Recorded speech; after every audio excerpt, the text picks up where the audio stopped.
everyone, in today's video I'm simply going to show you how you can change a low quality image to a high quality image. Now open your browser and go and search for Avid, and then there's this website avid.com. Click on it, and then once you're on the website you go to Tools and then navigate to Image Upscaler and click on it.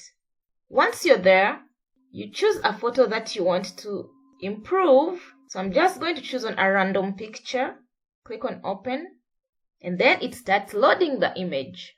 So here they say images can be upscaled up to 3000 by 3000 pixels, so they've resized the picture.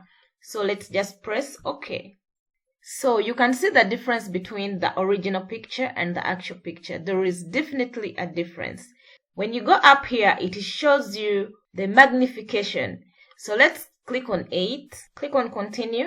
So you can see there is really a great difference between the two images. So what you do, you're just going to click on Save, and when you click on Save, your image is downloaded right here. So you can open it, and then you can see that